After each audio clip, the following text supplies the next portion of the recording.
Good evening, good morning. My name is Thomas Steininger. I welcome you to Radio Evolve, our webcast for consciousness and culture. I have with me Aftab Omer. Aftab, welcome on Radio Evolve. Thanks for having me, Thomas. Aftab, you're president and core faculty in the Meridian University in California, and you are focused on the emergence of human capacities within transformative learning in communities. And we have talked a lot about commons. We have talked about dialogical spaces. We have talked about the new capacities of coming together on the internet as we do right now. And out of this conversation came the idea to have a radio webcast about, we called it the Convening the Dialogical Commons. It was a term that we somehow came together to. And I would like to just start this conversation asking you, convening the dialogical commons sounds like a lofty term. What is that? What are we talking about here? I enjoyed how the phrase emerged in our conversation last time, Thomas. Of course, the idea and the phenomenon of what we could refer to as the dialogic commons is not at all new. That as you emphasized in our last conversation, that our emergence as a complex culture species is very much associated with what happened around the campfire. How we engaged, the emergence of language, and of course, the 99% of the time period of language is spoken language. So when we speak about the dialogic commons, we are perhaps first and foremost speaking about spoken language and what can be done through spoken language in the service of human flourishing. What I find so interesting is that we seem to be, we are in interesting times. There's no question about that. And that it's not necessarily a good term. There's a lot of crisis going on, and we don't even have to go into it. But there's something around the COVID-19 crisis and let's call it global lockdown and social distancing, where there is a change in how we talk to each other that I think won't go away anymore. There is the explosion of Zoom. Let's call it this way. It's of course not just Zoom, but let's call it the explosion of Zoom. All of a sudden, an internet video conference platform, I think 10-folded their subscription. And all of a sudden, everyone I'm talking to is having conversations on Zoom. This morning, I had a conversation with a lovely friend in Italy who is having a Krishnamurti meditation center next to Assisi. And he said he never was on the internet before. But now, since the COVID-19 crisis, he started to have conversations with his friends in New Zealand and Australia every week on Zoom. Everywhere I look, there are Zoom online conferences popping up. It seems that our way of communicating, forced by this crisis of COVID-19, forced by the social distancing, broke through a wall, and all of a sudden we find that there is always an upside to a downside. And there's something where we can come together in a new way, just having conversations with friends, people we want to talk to, and are able to do this in a way that is that hasn't been possible 5 years ago. And that, if you connect it to the very simple anthropological fact that our humanness, our human culture, as you mentioned before, came out of something I don't know, 50,000 years ago, 100,000 years ago, were having conversations around campfires. These conversations around campfires, you can say, and it's really not too far-fetched, is something that created us as humans. We started to cultivate fire, to come around the fire, and in some ways started to have conversations and develop language, and with developing language, we developed culture. And you could say everything came from that. Coming together, talking, creating narratives, creating stories, creating ideas, creating arguments, logic later on, and all what our culture is about. And a friend of mine, Jordan Hall, coined this term that what's happening right now is the discovery of digital campfires. People are sitting around this digital campfire, Zoom is one of them, and they're having conversations, and knowledge and wisdom and insight and narratives start to share in a very new way. It's very different than Twitter. It's very different than Facebook. It's much more a person-to-person, in fact, eye-to-eye conversation that we're having right now. But what we are thinking about, the backgrounds, our social environments, all are kind of melting into a new form of conversation. And there's a new form of collective wisdom building around that. And as you pointed out, this collective wisdom that is forming this way is a form of commons, because there's shared wisdom building up in a global network of conversations that is worth looking into. So that's, I think, what we are talking about right now here. Truly, Thomas, as you said, that there is a breakthrough of possibilities here. The technology itself of video conferencing has been around for many years. Then when Zoom emerged as a market leader, the innovation adoption curve, the diffusion curve began. There were early adopters of Zoom. There were early adopters of video conferencing. But of course, this was largely driven by business, the emergence of remote teams. So the technology was there, but its potential for cultural transformation and its potential for societal transformation has been activated by the disruption of the pandemic in a very powerful and hopeful way. And I really see this as something potentially very positive, because it's kind of bringing back the human factor to conversations. I mean, I'm not denying that a lot of things are going on that are maybe not exactly what we're talking about, but this meaningful conversations with people who connect with each other because they are of kindred spirit and usually don't have the chance to talk to each other is a new phenomenon. And also people putting these conversations online on YouTube, as we also do with Radio Evolve. And sometimes thousands of thousands of people are listening to these conversations or getting part of this conversation. So there's a whole new phenomenon establishing itself that is a different way of how we create knowledge, how we create wisdom. And it's not competition driven. It's not, or let's say not only competition driven. Of course, there are YouTube channels who are all part of the marketing sphere, but there's a lot of YouTube channels and online webcasts that are more or less commons. They're free. People do it out of love.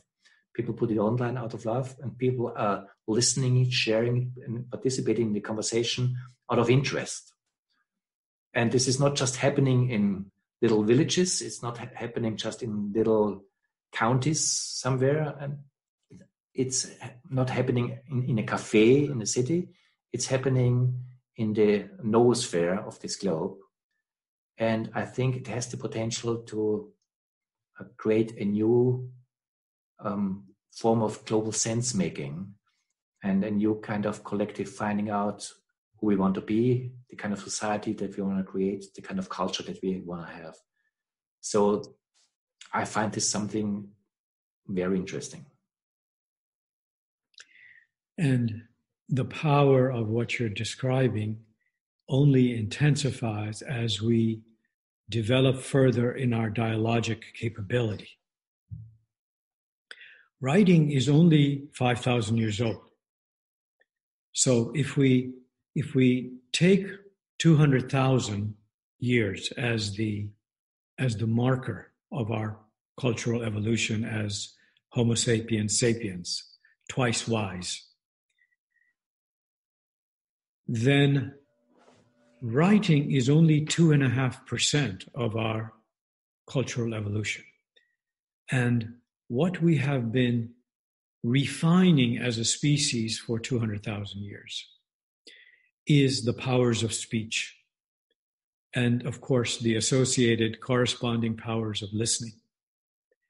And if dialogic capability is understood as what we're able to do with speaking and listening, and what we're able to do in terms of sustaining communities and sustaining human development through these dialogic practices, then we are truly at a threshold of going to the next level in terms of who can come around the campfire, who we can convene, and what the possibilities there are, and how much we have the power now of convening people who are holding different perspectives, and not only have civility in the conversation, but begin the dialogic capability of listening through a process of emptying, so that listening can go to a whole other level. What you're saying about listening, I think, is more important than it looks at the first glance. Because you talked about how we developed the capacity of writing books something like 5,000 years ago. But there is a certain kind of culture that we developed with the capacity of writing books, which we even call the book culture. And the book culture made a tremendous change how we developed together our cultural foundations.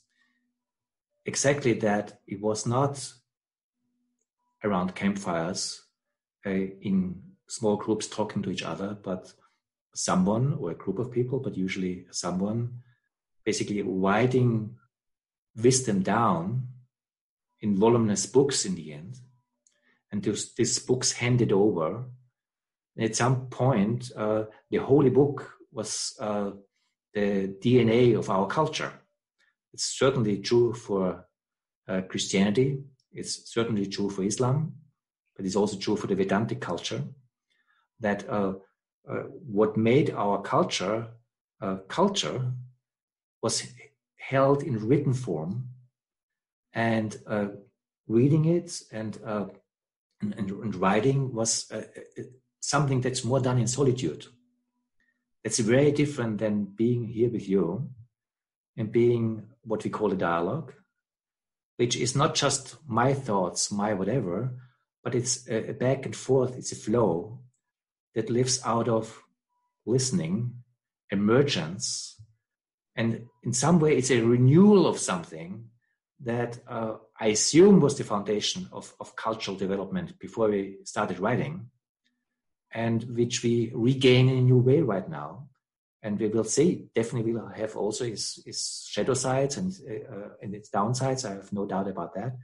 But there's something very co-creative, very alive, very together as a new potential, that this form of cultural meaning making is not just what I put in books or even in blogs or in Facebooks, but something that's comes out of direct encounter with you right now, or with conversations where we meet face to face, and the process of meaning making is together made in a collaborative way. And I think that has really a power to also change how we create the societies.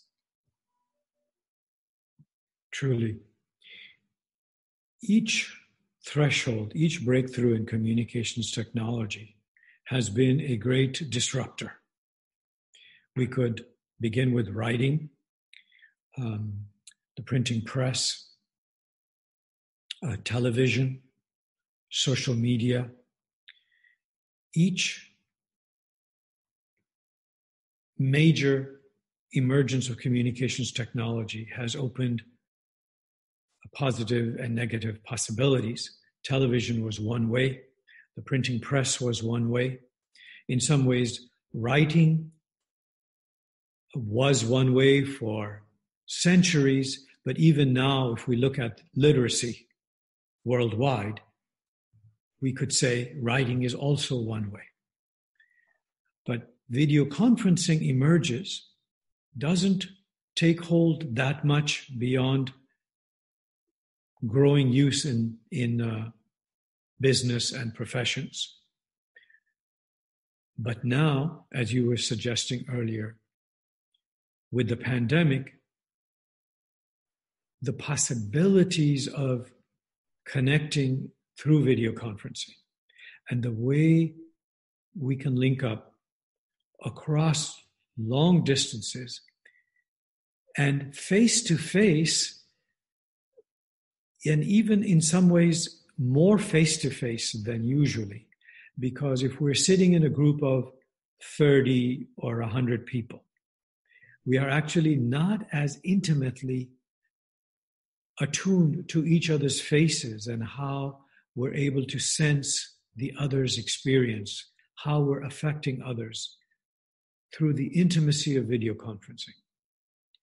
So we know the degree to which emotion is mediated, expressed through the face, and how responsive we are to each other's faces through mirror neurons, etc.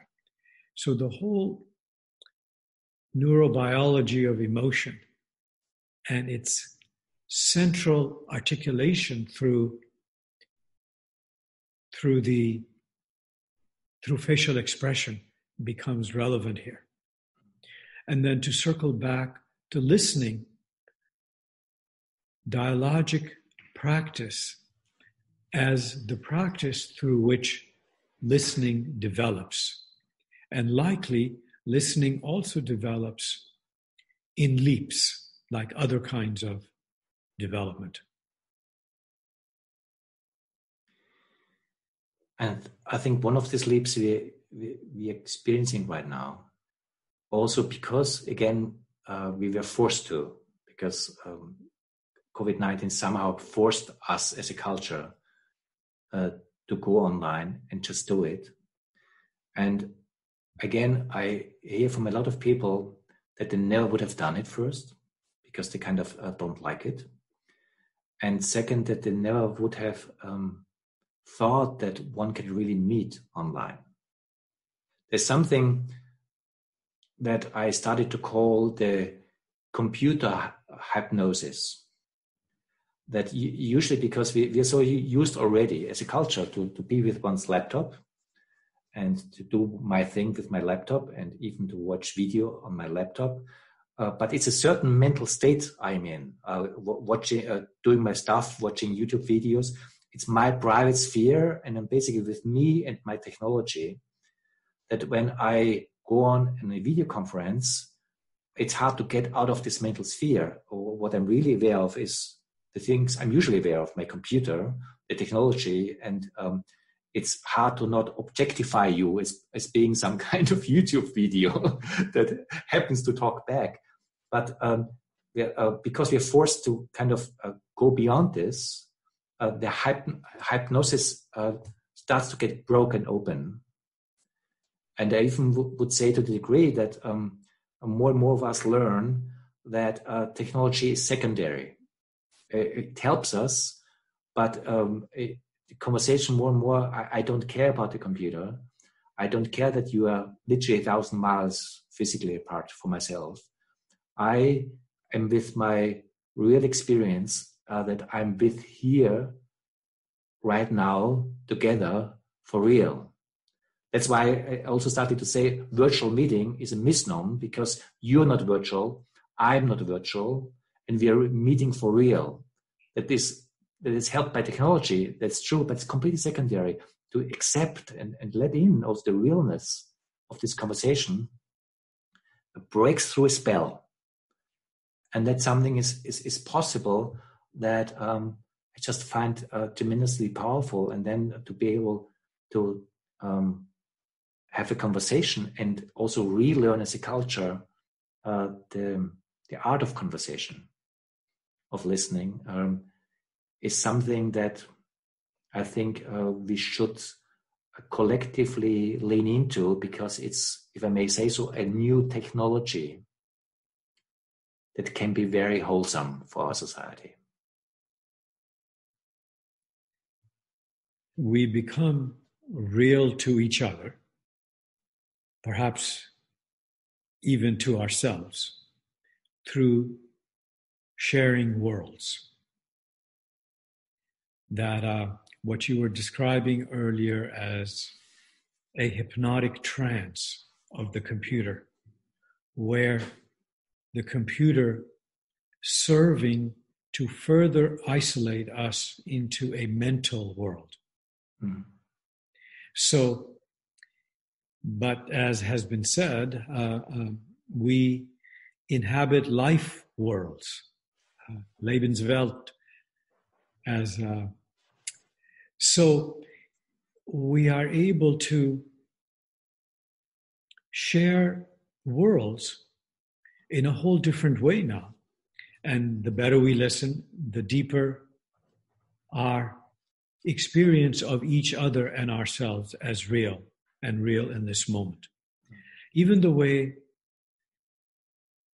during the way in which during the pandemic we have entered each other's homes, mm-hmm.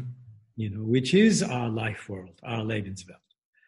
And the way in which this entry into each other's homes gives us a window into some of the differences in privilege and status and other kinds of differences that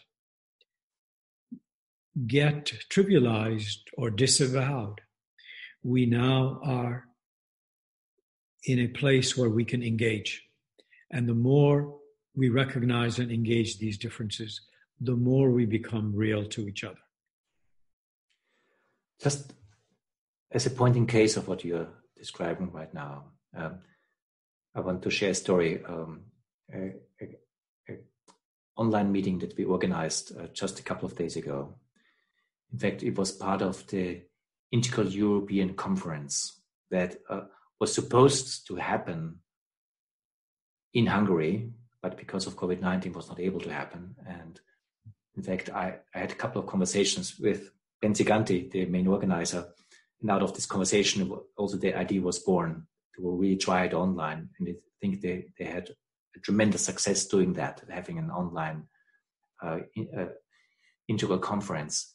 And as part of the conference, Elizabeth and I created an online panel where we talked about global integral, and where we brought friends from the Philippines, friends from South Africa, and a friend from India, to talk to mainly a European American audience about the necessity of integral to become global,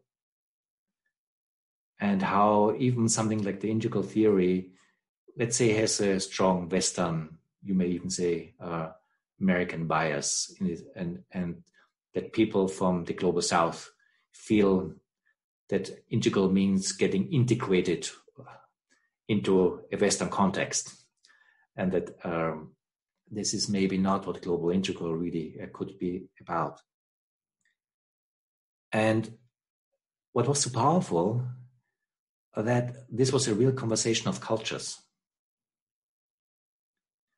Because Ank, our friend from South Africa, we asked all of them to pose a question to the audience, and then the audience also come together in small groups. And Ankh, just because of the situations right now in the US, asked a very simple question: why are you killing my people? Why are you killing my people? Of course, the police killing in the US was the reason for this question, and just to have him sitting there in Cape Town, talking to us in this global convention. We were something like, I think, 70 people on this Zoom call, and holding us this between and experiencing him as a person with us in the intimate way you're just describing, but also feeling his pain, his background, created something that you cannot write in the smartest books or essays about colonialism, neo-colonialism, and global racism. You cannot write about it. There was something happening between us in our intimacy, in our listening, that just did something to all of us. And in the same way, our friend Navan from India, he was sitting in our rail, asked a question to Ankh in South Africa and to Pai, a spiritual teacher and friend in the Philippines, in front of this mainly European American audience.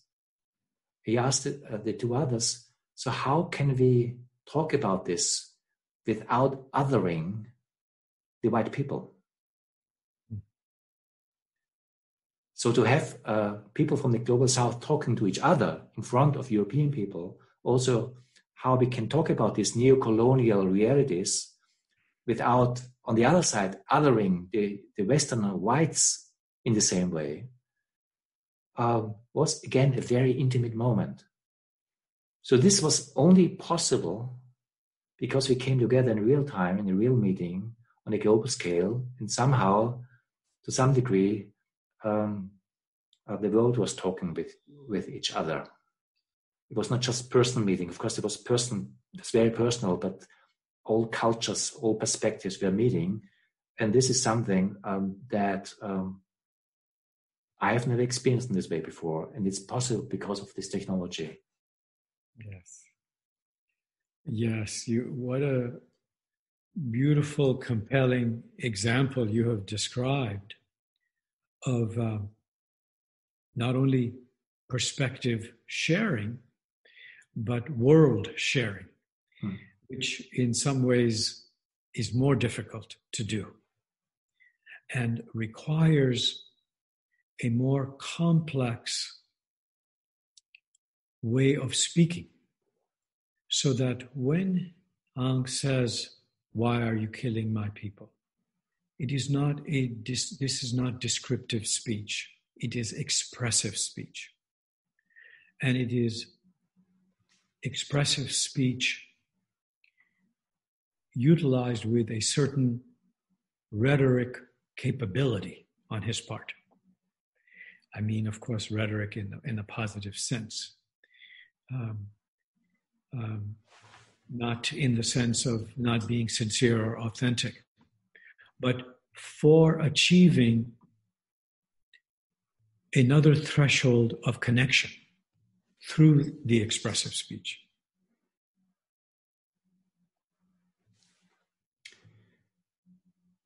And in the same way, another friend of us who was part of this conversation, she's also a spiritual teacher from Tasmania, south of Australia, expressing her relationship to land, to Tasmania as land. I guess maybe none of us has ever been in Tasmania. And probably none of us will go to Tasmania. And there's someone with the background of an a Tasmanian Aborigine background, a culture that's deeply rooted in being rootedness in land, talks to us Europeans, and even more so the Americans, who are kind of, as colonizers, have a very other relationship to land, if at all. And all of a sudden, it's not just people talking and cultures talking, it's also land talking to each other. Particularly if an Aborigine voice talks to you with her deep appreciation, how she's birthed by land and how land is her. And then you're having a conversation that it really spans around the world. You feel Earth in a way that we were not able to feel Earth before. So what I'm saying is that this new conversation, they build something in relationship that at least if we develop this wisely, I'm sure it is also up to us to develop this wisely. That there's a lot of things that can be done wrong here, but if it developed wisely, something very powerful can be created, how we live together, how we understand each other, how we can listen to each other, that has not been able before. And to point out one thing that you pointed so much out to me in one of our last conversations, nobody owns this knowledge. It's a commons. When we have this conversation, we are enriched by each other, but nobody can take this. It's something that is reaching all of us, and it is enriching all of us by contributing all of us to it. But nobody can take it and run away with it, as far as I can see, at least in this conversation. So it has a quality of commons in that sense that it belongs to all of us, and it also changes the way how we develop knowledge, how we develop wisdom, because it happens in this common sphere of the internet. And here there is the danger of the means of communication, the particular technology, staying available. Mm-hmm. So Zoom is the market leader right now. Other platforms are beginning to succeed in claiming more market share. There's a couple of platforms out of China. So the competition is intensifying, and that will bring costs down for the average person. So that's a good thing. The value of Zoom stock went up immediately and very significantly by several billion in terms of Zoom's market cap. So all of this shows that this global dialogic commons that we are anticipating, you and Elizabeth are particular innovators in this, having begun well before the pandemic to harvest the possibilities of this technology. You recently taught a course on a free course teaching people how to do this, and my understanding is you're doing it again, and that there has been great interest in it, which reinforces what you and I have been speaking to today. So one important question is, how will this technology that is supporting this inflection in possibilities for the digital commons, how will this technology become available? Will it be, and how will the owners of this technology shape its future? And here we have a certain kind of paradox and contradiction. In general, capitalism have been a destroyer of the commons. natural resources commons, and other kinds of cultural commons. This technology has been brought to us by capitalism. And this technology and the kind of digital, yes, there's the digital commons. We spoke about that last time. But the kind of dialogic commons now possible through video conferencing is also already beginning to produce the dimensions of solidarity essential to the unraveling of capitalism and the forming of a post-capitalist institutions and a robust business institutions that are post-capitalist. That's at least my hopes, and I think there are justified reasons for these hopes. I put this out so kind of careful because I remember all the hopes that we had initially for the internet and how the internet got turned into something that got re-owned by a big business in a way that really made it to something that nobody of us in the beginning of the internet revolution thought would be possible, but it was. So we have to see if this danger will come again in this. And just to state it, one has to be careful, but there is also something, as you're describing it, that there is a global solidarity building around this also that has its own power. Because I see this also very much in the terms, if I may get philosophical a little bit here, of one of my philosophical heroes, Jürgen Habermas, and what he calls that the big conflict of our times is the conflict between the system worlds and the life worlds. The system worlds are organized by abstract factors like profit, like bureaucratic power, and formal structures. Life worlds are holding together through real relationship and values. And what this allows is relationship.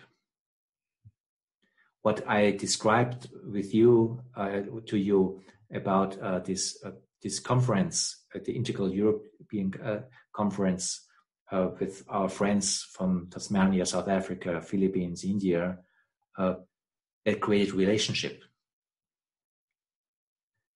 So there is the potential that there's a relationship building where the life worlds are gaining strength.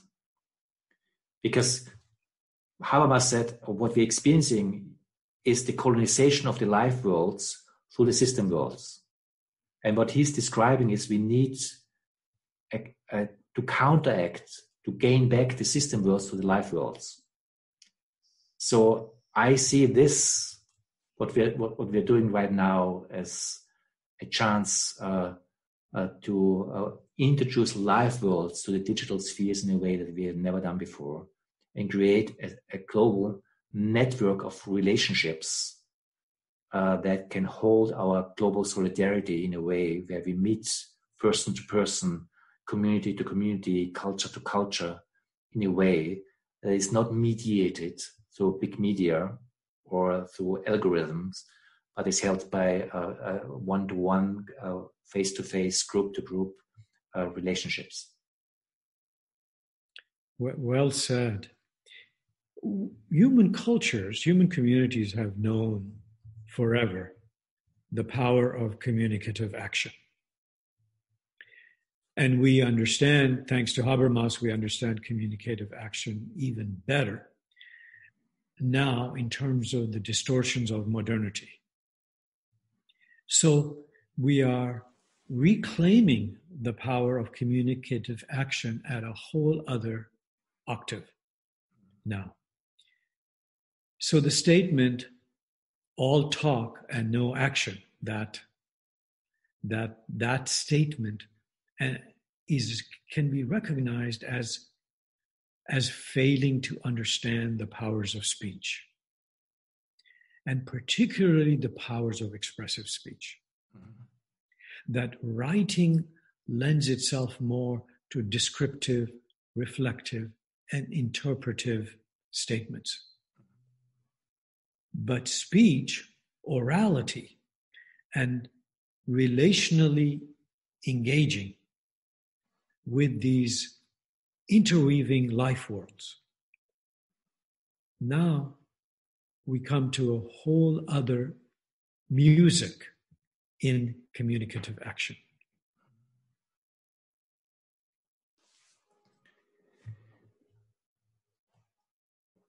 I mean, again, one has to be careful because there's a lot of complexity, and we have to see how we can develop this. And I don't want to proclaim a kind of a new utopia, and it's also in the difficult times that we're in right now, it's not necessarily the time to proclaim new utopias. But I think to see the opportunity that we are having right now to come together in this way and ask for collective participation in this global dialogue, and to find ways where we can create networks of communication where we can relate to each other in this way, and I really have the vision of networks of global personal relationships where we share stories, where we hear each other, where we find ways to resonate with each other in a way that makes this possible, and to investigate how this can help to allow our life worlds to grow together,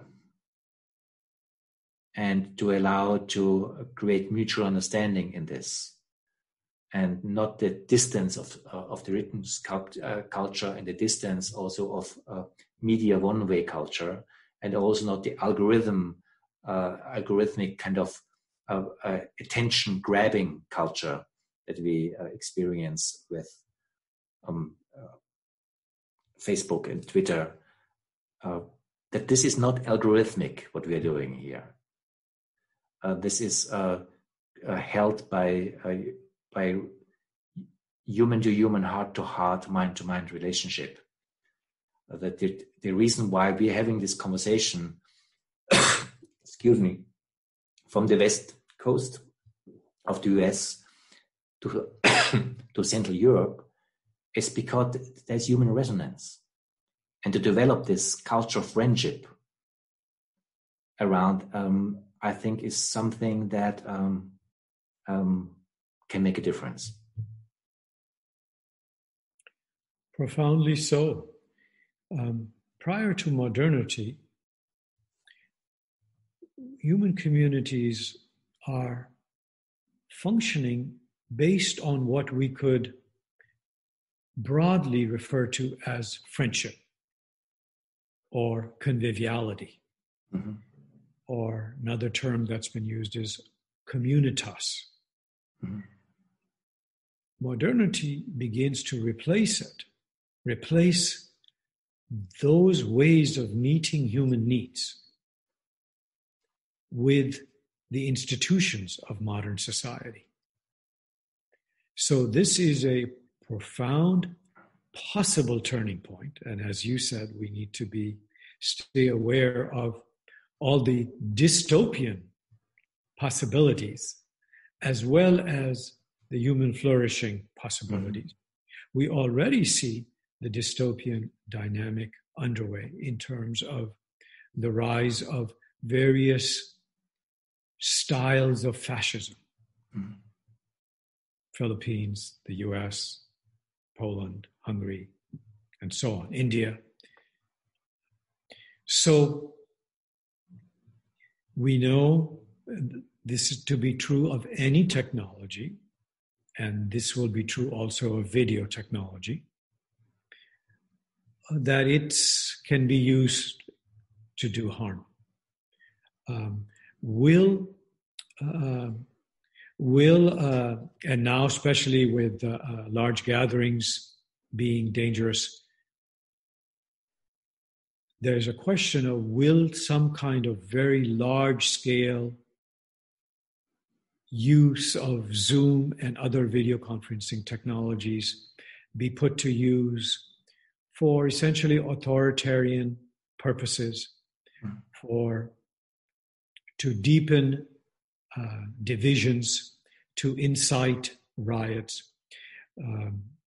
Certainly the internet has been used to organize some of the looting that we have seen damage the power of the protests that has been happening in the last few days in the US.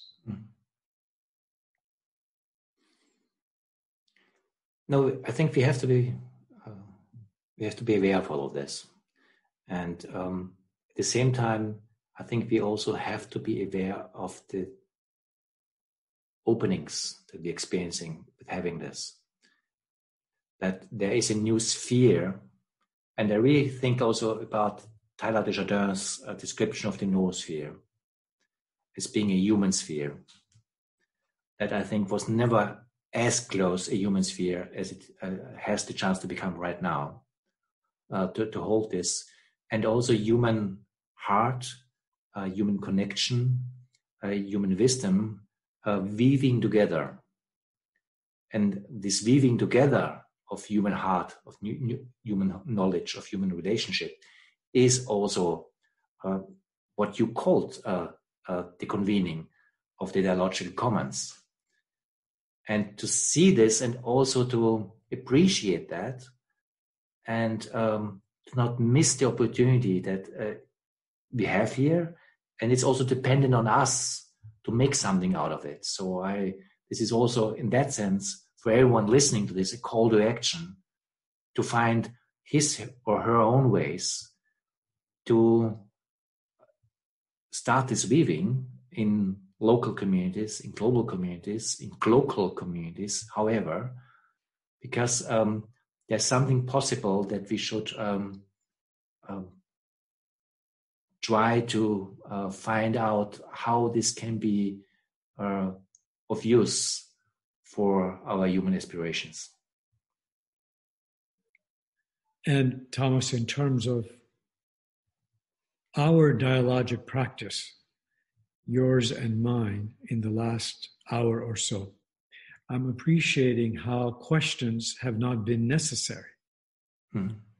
That our curiosity and our listening and our responsiveness to what the other has spoken has been sufficient for us to be carried by the river together. As we also at the end of our of the 45 minutes, Aftab, thank you very much for this conversation, and I appreciate very much that we are doing this in this collective shared way and finding new ways of the human communication to find its way into online realities, meeting each other face to face, voice to voice, listening to this thing. Thank you very much. Thank you, Thomas. I feel nourished by how we have been together in a spacious dialogic commons. Thank you.